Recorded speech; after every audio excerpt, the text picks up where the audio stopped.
Assise sur la dernière marche de l'escalier, une main posée sur le bois frais, l'autre refermée autour du petit corps de gaufrette, Miraldé incline la tête, attentive. Elle n'écoute pas sa mère, malgré le pli de contrariété apparu entre les sourcils ébènes du visage maternel. Non, elle écoute plutôt la planche de chêne qui murmure, frémissante sous sa paume. Un petit craquement, un bourdonnement, presque un mot, un chuchotis, un « Mimi, je t'ai posé une question !»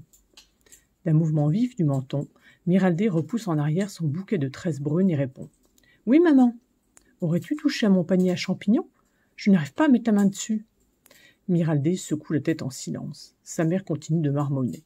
« C'est quand même terrible, toutes ces choses qui disparaissent en ce moment.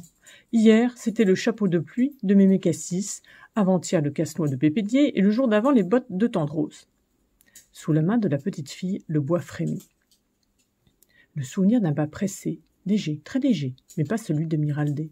« Ne reste pas là, ne rien faire, ma Mimi. Va plutôt me chercher des noix au grenier, mais Mémé Patoune m'a demandé son gâteau préféré. » Miraldé saute sur ses pieds dans un joyeux cliquetis de perles de bois. Elle installe son loir dans la poche de son tablier et court vers la cuisine, ses jupes en virevoltent autour des mollets.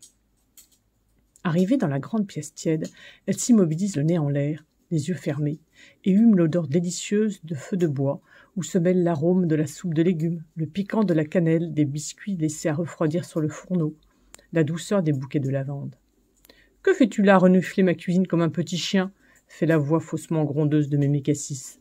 « Ça sent bon, Mémé. Je viens chercher un panier pour aller chercher des noix au grenier, pour le gâteau au rhum de Mémé Patoune. » Mémé Cassis glisse vers sa petite fille dans un froufrou de jupon, lance un panier rond dans une main et une poignée de biscuits dans l'autre. Son visage souriant est ridé comme une pomme d'orenette oubliée au grenier, et sa courte chevelure, de la blancheur de la neige qui tombe au dehors, la couronne comme une reine de conte de fées.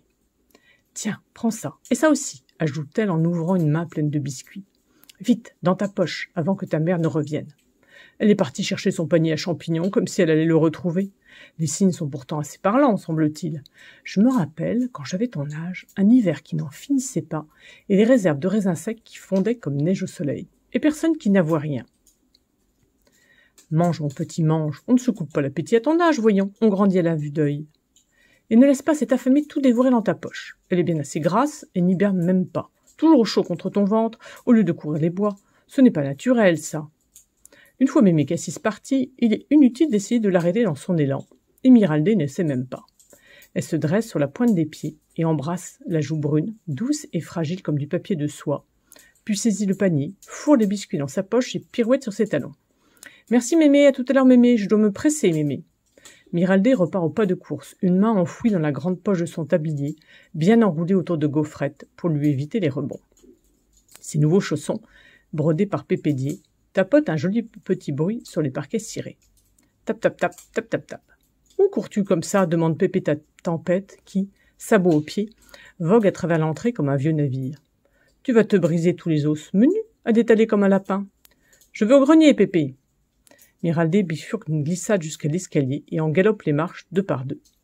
Arrivée sur le palier du premier étage, elle tombe sur Pépédier, occupé à épousseter des portraits des ancêtres de famille, dont les regards lui semblent encore plus réprobateurs que d'habitude. « Pas si vite, ma jolie, ces chaussons ne sont pas faits pour la course. Ils courent pourtant très bien, » s'exclame Miraldé sans ralentir.